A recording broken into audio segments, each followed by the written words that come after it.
Good morning in the back. Can we please start taking our seats, please? Can we please start taking our seats? We are about to start.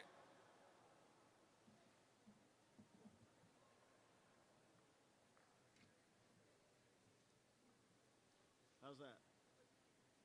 Silent cell phones? That's it?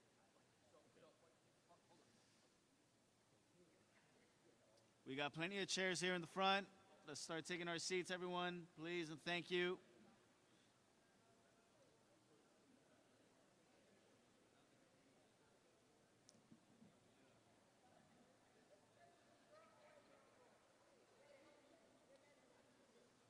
What about those people in the back? Do they sit? Okay. Good morning. Let's all start taking our seats. We got a bunch of open seats up here in the front. Please make your way up here to the front. Don't be shy. Thank you.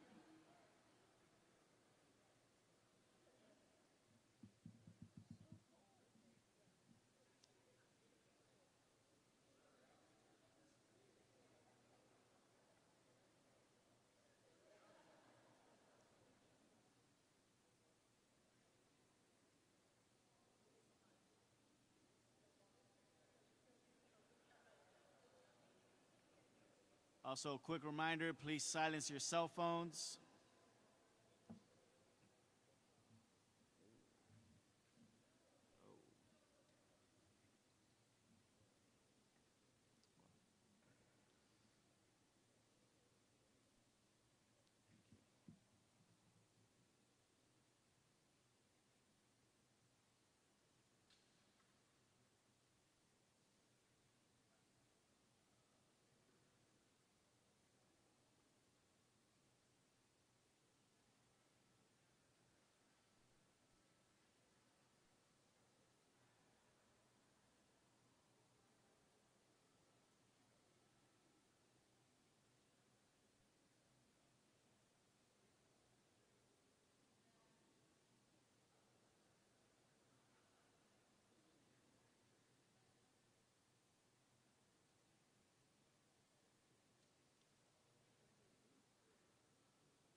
Director Carlos Macaris.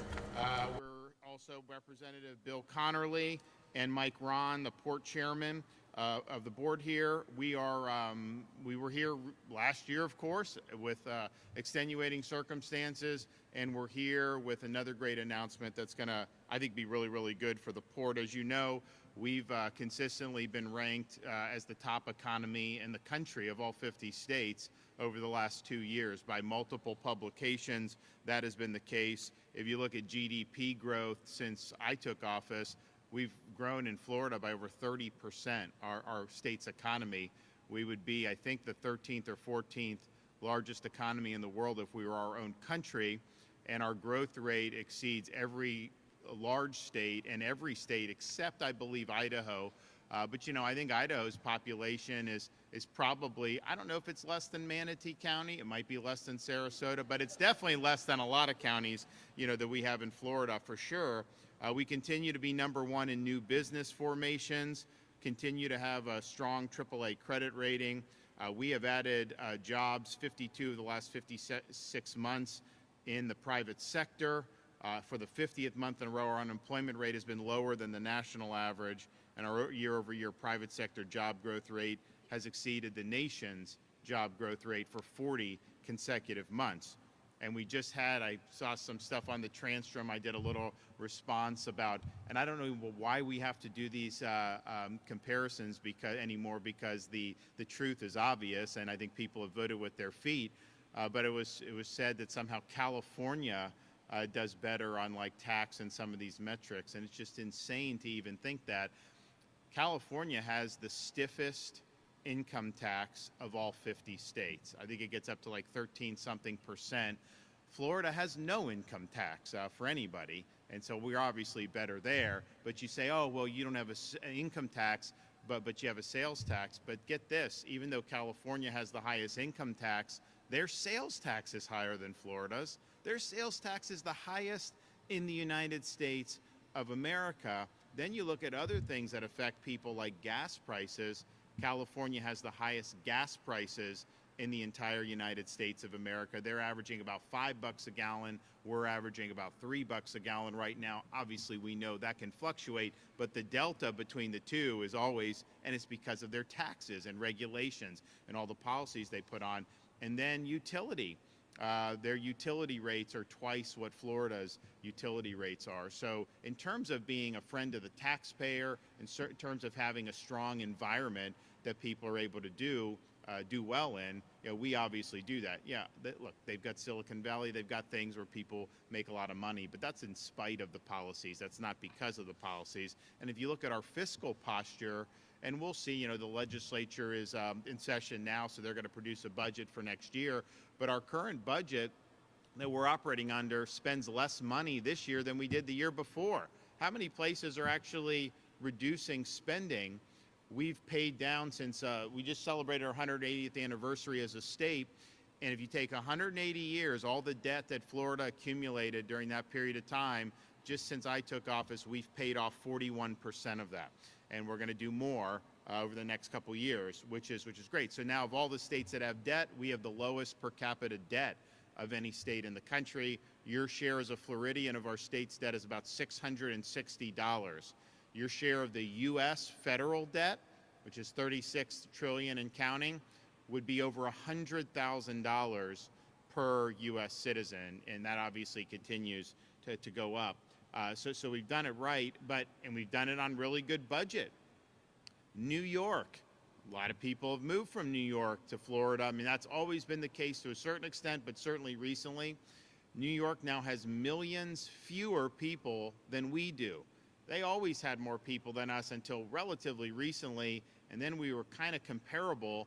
Now we're over 23 million, they're around 19.5 million, and yet with millions of more people, our budget is less than half of their budget.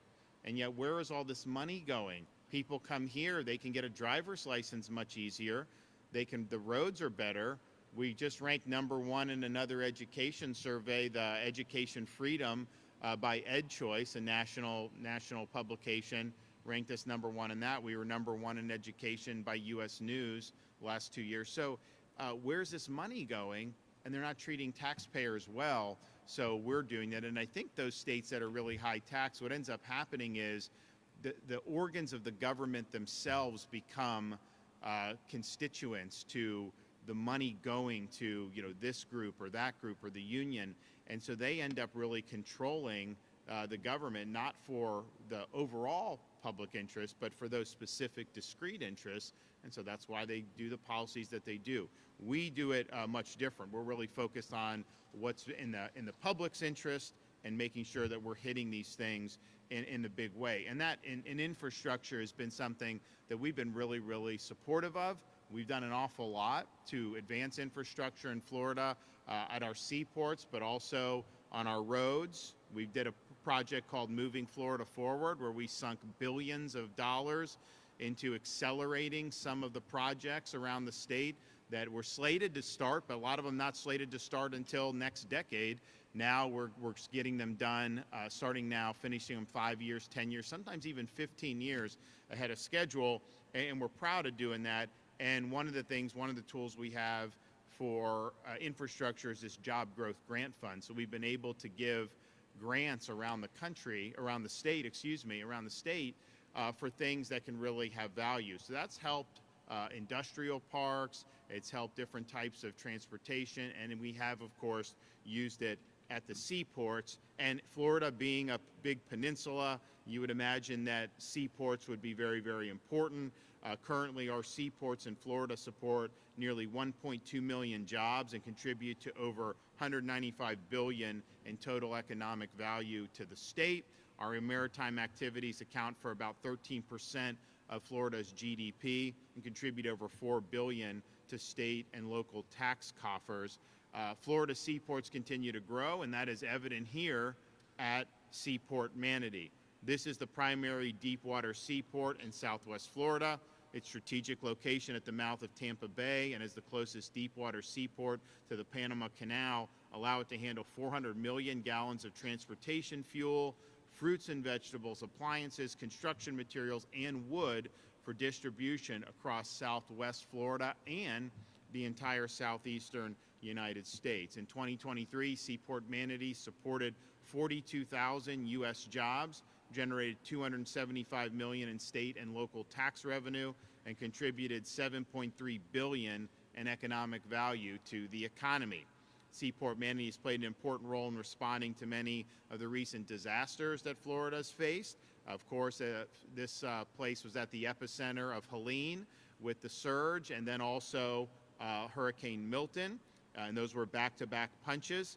Now, we knew that this was important, and we wanted to do what we could to be helpful. So after damage assessments estimated significant losses, we stepped in as a state to help mitigate some of the impact on the costs. We awarded SeaPort Manatee $9.5 million to jumpstart its recovery efforts and help repair impacted infrastructure. So that's berth repairs, dredging, security needs, fortification of the surviving infrastructure. We also supported the port's rebuild by providing subject matter experts and skilled workers from the Florida Department of Transportation. We also directed the Florida Department of Environmental Protection to expedite all permits for the immediate rebuild of port infrastructure, and we provided support from the Florida Division of Emergency Management in navigating the FEMA awards process, and we provided personnel from the Florida National Guard to reestablish perimeter security and assist in repairing the port fence. Now, every state dollar we've invested in seaport infrastructure, we believe returns a significant amount of money to the economy. We're proud to make these investments, and we understand how important it is. And I would also note last year, when we were facing the wreckage of these hurricanes, you had the prospect of the longshoremen launching a strike that would have threatened our supply chain right before holiday season. And I said, we're going to use National Guard. We're going to do whatever we could to keep this going. And it was SeaPort Manatee that was one of the first that was willing to step up and support our supply chain as other ports were facing shutdowns because of the strike. So we prepared our state and National Guard to deploy to SeaPort Manatee to operate critical port duties and ensure port functions could continue for the duration. Luckily, it did not come to that, but we were prepared, and SeaPort Manatee was on the front lines in that effort. And I want to know that the state, and I know a lot of people really appreciate willing to do that. So everywhere you look in the region, you can see the impact of SeaPort Manatee on the daily lives of Floridians, especially those in the Bay Area and Southwest Florida, which is why we're here today. We want to continue to make strong investments in ports like this one, which will expand opportunities for new businesses and opportunities for more operations. So today I'm announcing that through the Florida Job Growth Grant Fund, we are awarding $2 million to the Manatee County Port Authority to make key infrastructure improvements at SeaPort Manatee. Now, these funds will be used to rebuild and repave South Dock Street at SeaPort Manatee and make additional infrastructure improvements, including stormwater mitigation. This award will help fulfill the demand from current and new businesses as they expand their operations and create new jobs. The project is expected to create 300 jobs. Beyond enhancing port efficiency, these upgrades will facilitate supporting an expansion for home, aerospace, and automotive product manufacturer Honeywell. This includes supporting Honeywell's expected development of new businesses over the next 5 years, including a cold storage warehouse, a fuel terminal, and a manufacturing facility. So I'm proud to be able to do this award. We appreciate what's been done here.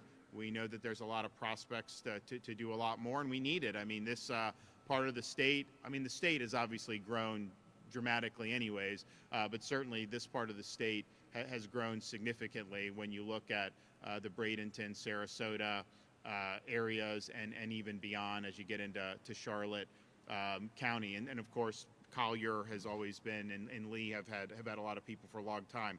So this is really key, I think, to the state's success going forward. So I'm happy to do it. I'm happy to be able to bring up some people. So we'll start with Jared Perdue first, then we'll hear from Carlos, and then Mike.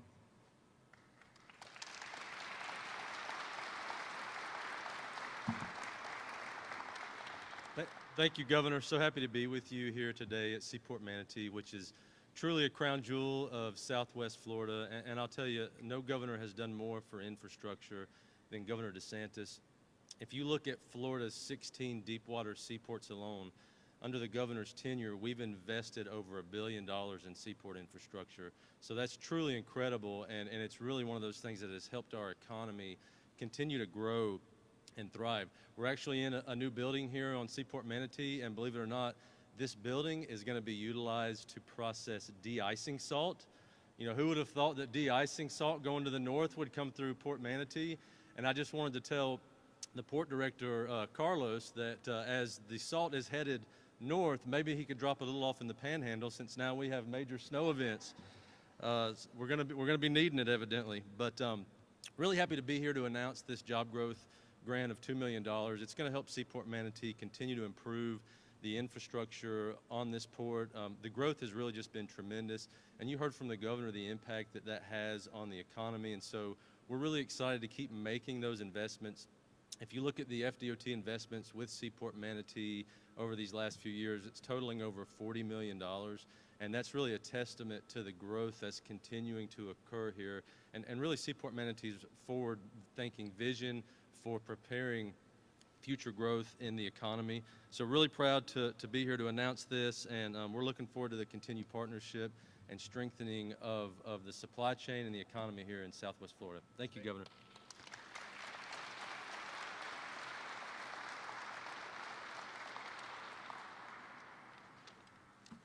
Good morning, and thank you for being here today. We really appreciate, the immeasurable support the state of Florida, FDOT, and Commerce bring to the port and to international trade. That creates opportunities, it creates jobs. Just like the de-icing salt from the north, or further north, we're handling it here first. Who would have thought that, that the de-icing for Pittsburgh and so on is going to happen here at Manatee and in Florida in particular. Florida, with its 16 public seaports, contributes about $195 billion annually to the economy. It's huge. So taken as a port system, which is what we have, the impact that Florida has on the rest of the country is enormous because of its abundance of ports. Very few ports, very few states have as many ports as we do working so well together. As a result, the support of the state to help us grow the port is critical. We can't just do it by charging, super high fees, super high taxes to these companies. And that results in them investing, in them creating additional opportunities. That's what it's about. It's having other people invest the money here from foreign countries. The one we're here today, AMT, Agunsa Manatee Terminal, is part of a company that is based in Santiago, Chile. Okay. We have companies from Brazil. We have companies from Argentina. We have companies from all over Latin America, especially, and even Europe. The best testament to what we can do here is that others feel so strong about it that they're willing to invest in this country. Foreign direct investment is what we pursue in addition to seaports. We want those countries and those companies to invest here. So as a result, really, we're seeing the opportunities come our way, and we help these companies, and the Port Authority and the county help the companies, and the Governor's Office at Commerce help the companies locate here. So as a result, we really want to be able to welcome these companies, be ready, have the roads. We also, of course, want to thank Secretary Perdue, because he's been critical in helping us, even going on foreign missions with the Ports Council overseas. Nothing impresses people more than when you bring a Secretary of Commerce, and Transportation to that country. It really says something about, how we feel about that community and those opportunities. It's unique. And as a result, even with Governor DeSantis, recently in Italy, fantastic trip, big, one of the largest countries in Europe. We want to diversify, of course, more to Europe as well. We just cannot depend on living on Latin American business. So as a result, the port is ready to handle that. We want to supersize the port, grow the port more with the entire Florida seaport system. And I think we're doing it with the state and the Secretary's support. Now I'd like to introduce the Chair of the Port Authority, Chairman Mike Ron.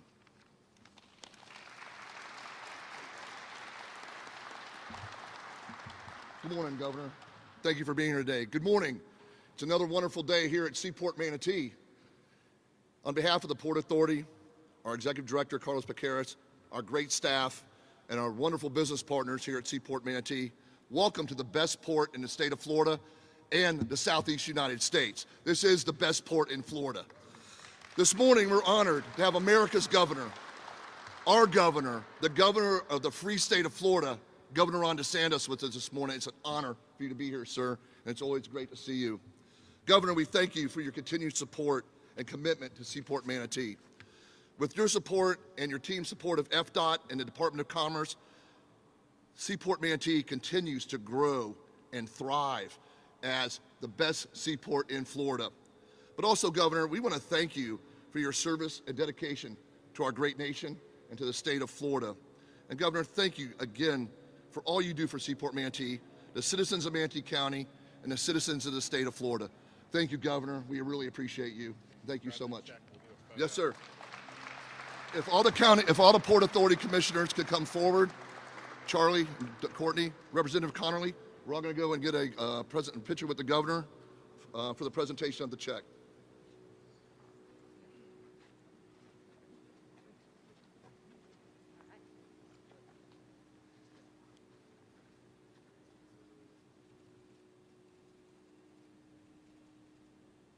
Got it? All right. There you go. Who wants it? You can endorse this over there? There you go. We appreciate it. Hi. How you doing?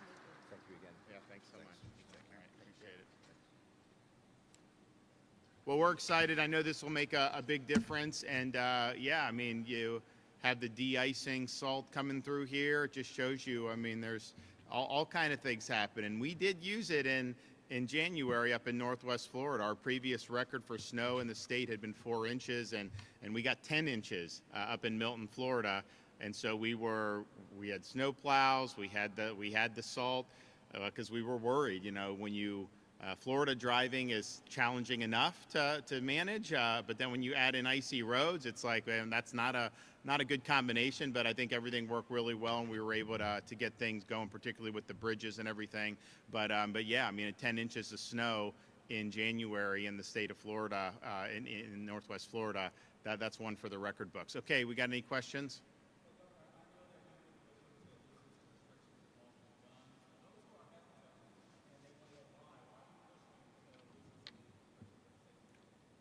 Well, I would say I'm vindicating people's constitutional Second Amendment rights, and we always have an obligation to do that.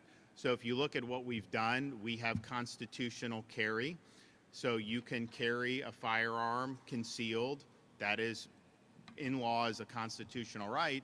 But if you take your jacket off and put your jacket on and you have a firearm in your holster, somehow you could be prosecuted for that because it's a, quote, open carry, and it doesn't make sense. Other states have actually done the opposite in some respects. So this is just common sense stuff.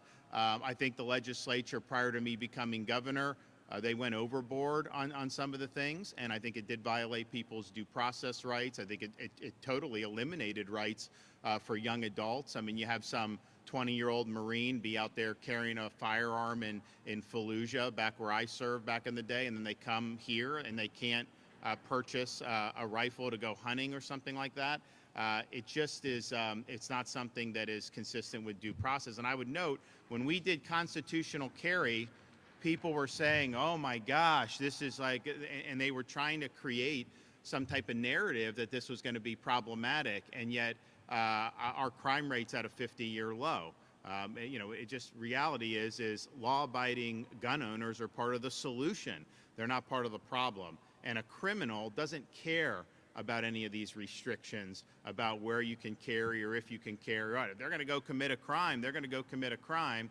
And I think it's been borne out. And other states have done similar things and seen similar results. The states that have the most stringent infringements on Second Amendment, a lot of them have like really serious problems, like Chicago and some of these other places. So I've always been, this is not anything new for me. This is what, I mean, I said back in 18 where my position was, and we've been consistent the whole time. So we'll see, you know, if the legislature responds. I do know that a lot of people run for office, you know, saying Second Amendment. So the question is, when you get in, are you going to follow through with that or not? And I think people want to see follow through. Yes, sir.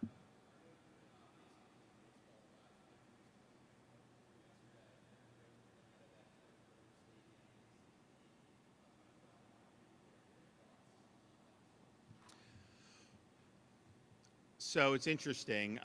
Mason vacillates between the Rays and the Marlins just because, you know, he just, when he sees something or whatever.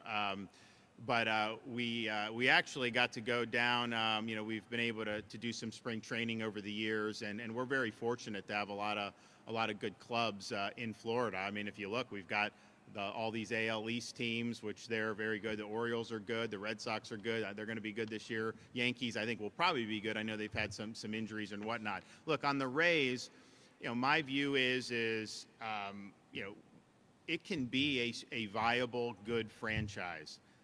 I mean, they've had good baseball decisions that have been made over the years. I mean, with really significant financial challenges, they've still been able to produce a good product and compete in a very difficult division. But the fan and the attendance really hasn't been there. And I think the question is why? I could just tell you, as having grown up in the Tampa Bay area, there were 10 times more baseball fans than hockey fans. And yet, one of the most successful franchises has been the Tampa Bay Lightning. And because I think, you know, I think Jeff Vinnick did a great job. They really got involved in the community. It became something that people wanted to be a part of. And so they have good attendance. They've obviously been able to win Stanley Cups. And, you know, look, I mentioned the state of the state, but I mean, you know, there have been more Stanley Cups won in Florida since I've been governor than Canada's won since Trudeau's been prime minister. That's just the truth. But I think it's important that baseball needs to be in Florida. Obviously, we have one in Miami, but in this part of the state, this is a great part of the country for baseball. And I think it needs to, I think it can succeed, but it's gotta have the right direction. You gotta have the right infrastructure. And all that. So, you know, I don't really get involved in this or that because there's other people that can handle that. But just as a baseball fan and as a Floridian, I know baseball can do well in the Tampa Bay area. I have no doubt that it can do well. You know, it's interesting on the Tropicana, you know, because they have the roof, and you know, honestly, you kind of forget that it's not really a roof. It's like a canvas that covered that dome, and it was rated for 115 mile an hour sustained winds. Well, we had people for Hurricane Milton. We had some first responders staged because it's a great staging area. It's right there in St. Pete. You have guys, they can go out as soon as the storm passes. And, you know, Kevin Guthrie is very good at this. He made the decision to pull them out as Milton was going because he didn't think that it would be able to handle it. And sure enough, that was the correct decision. It didn't handle it. And so you now have this situation where the roof's gone. They're going to play in Steinbrenner. But then how much is it going to cost to fix that? What about creating a different stadium? And the challenge that we have in Florida is to do baseball, you probably have to do it where there's a covering because it's just the rainy season. It makes it more, you probably have too many rainouts. People say it's too hot. Yeah, I mean, it is hot, but I think more than that is just the rain. So once you start talking about having a cover, however much a stadium would cost, you add a lot to that, right? I mean, if you could do a good one for $1 billion, which maybe you can't even do that anymore, but let's say $1 billion, it's probably another $500 million to put a good cover on top of it, and a retractable would even be more. So these are things I know that the communities are doing. I know they're having the issues with Pinellas. It's an unfortunate situation. I know there's people that have been interested in buying the team. You know, I've been hearing the team was going to be sold for like years now. Oh, governor, it's going to happen, and then never seems to really happen. But maybe that. I know there's people that are interested in doing it, and there's people that want to bring baseball to other parts of the state. Not necessarily the Rays, but maybe an expansion team to Orlando. People talked about.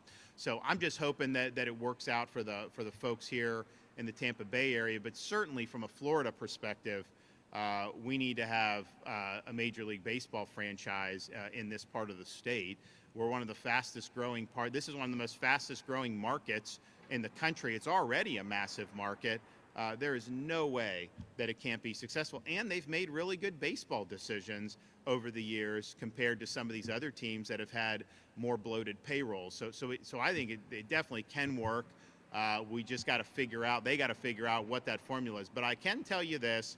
I have spoken to the Commissioner of Baseball, Rob Manfred, and he has given me assurances, you know, there is no way they want to leave Florida. They're committed to it working here because we have the fastest growing state. We have all this stuff going. It would not be a good look for Major League Baseball if you ended up doing that.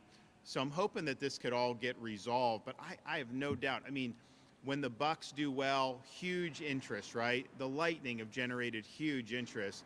There's no reason why the Rays can't generate really big interest and really big support.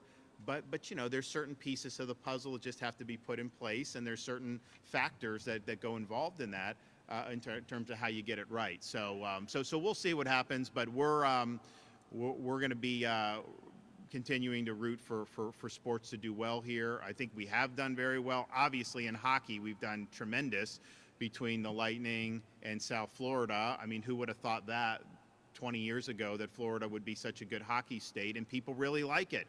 And it's been something that's and incidentally, you know, on these Canadians, they're coming. Like, no, I'm running into Canadians left and right. And it's like anecdotal, but like they're here. Like they are here, they're vacationing. There has not been a boycott of Florida, I can tell you that. I've seen a lot all throughout Central Florida over the last couple weeks for sure. So they're here. But, you know, we've got really good. And then it was just a couple years ago where we had all three Florida NFL teams were in the playoffs. I know the Jags had a rough run last year. It was a lot easier with the Bucks when we had Tom as the quarterback because, I mean, it was plug and play. You know, it's interesting. When he was at New England, they said, I mean, like, I thought he was the greatest of all time. Most people did, but the naysayers would be, well, yeah, he won 6 Super, but it's the system. It's Belichick, and it's the ownership. And not that Belichick's a great coach, Bob Kraft's a great owner, but it was the Patriots had a system. Well, what happens? Tom comes to Tampa. He takes a pretty mediocre NFL team and wins a Super Bowl.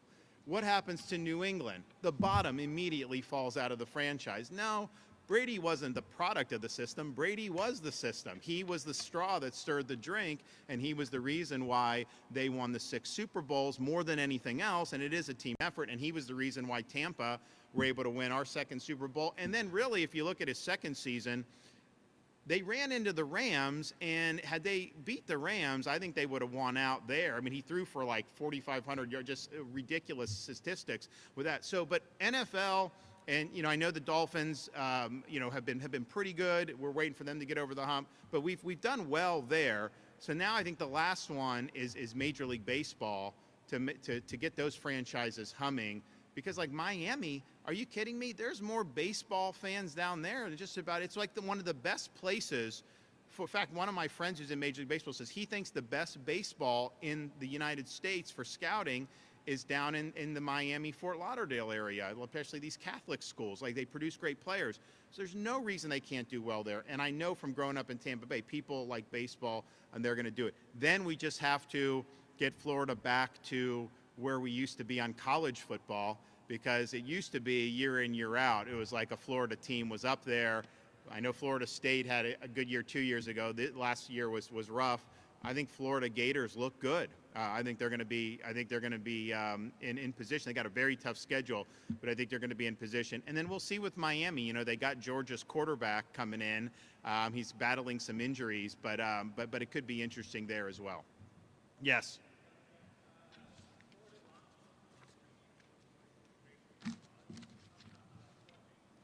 Yeah, so I think most people know I called a special session of the legislature in January to do a number of things, but one of the things we wanted to do is have all state and local law enforcement have a legal duty to assist with the enforcement of federal immigration laws. Because if you think about it, Florida Highway Patrol pulls somebody over on a highway who's driving drunk, they have no license, they're not here legally. Being able to just transport them to ICE and get them out is the easiest way to do it. There's some states where they do the opposite. They try to block immigration enforcement. We aren't a sanctuary state, and we banned sanctuary cities my first year as governor, but it's not enough to just not sabotage. You got to be part of the solution. So we now have all 67 counties. And yes, most of those sheriffs are more prone to want to enforce the law, but not all 67 necessarily. But because you have the obligation, all 67 counties with their sheriff's department have done what are called 287G agreements with DHS and ICE, which basically creates this task force model where they're working with these federal immigration officers to enforce immigration law. Then you have local police departments are now in the process of doing their agreements so that they're going to be part of the solution as well. And then I directed immediately all of our state agencies, FDLE, Highway Patrol, Fish and Wildlife, State Guard, to do similar agreements. And so you're seeing this, but we just had Brevard County, Wayne Ivey, the sheriff, great sheriff, he started this SHIELD program, and they're busting up. They brought in 6 illegals yesterday. They're doing more. They're working very collaboratively with that. So, if you want to have enforcement of immigration law, you have to have state and local involved. If they're not involved, there just aren't enough federal people to be able to really make a meaningful difference. So I think Florida is definitely leading the way on this. And, people talk about criminal illegal aliens to say, oh, well, if you come here illegally and then you commit more crimes, well, then we'll send you. Well, yeah, you should definitely send them, but that should not be the trigger that you're committing more crimes. I want to send them back before they commit these crimes. Why would we want to have victims in this state when we could do something about it? And so what we did with the special session, we made it a crime to enter Florida illegally. So they just busted a guy who had been deported before. He's back in Florida illegally, somehow, probably under Biden. And so now he's subjected to a felony. And then they can turn them over to ICE, and then they can do this. And the border and the southern is much better now, so the chance of them getting in is probably a lot less than it was in recent years. So that's something that's really, really positive. But I also look at it, it's like, well, we, in the emergency rooms, anyone that shows up gets treated, that's federal law. And so people that come that are illegal, they use the emergency room as like kind of primary care. and that costs money for taxpayers. And they just did the survey. It cost Florida last year $660 million for emergency room services for illegal aliens in the state of Florida. I mean, what could you take 300 million of that and give it to like teacher pay or something like that? I mean, wouldn't people rather do that, cut taxes with it? So it does have burdens, apart from criminal aliens, burdens on taxpayers. So the U.S. Supreme Court ruled in the 80s, must go to public school. Like, you can't say that you have to be here legally. And so they force public schools. So that creates crowding. It creates issues there. And then, of course, the criminal system. And then just even like traffic accidents, not having driver's licenses, insurance, that's a big deal as well. And then with businesses, you know, I was talking to some guy who does like, I think it's roofing. He'll only hire legal people. But because he only hires legal people, he's got to charge more. And so it's harder to get business, because some of these other guys, all the workforce is illegal under the table and they're paying very little.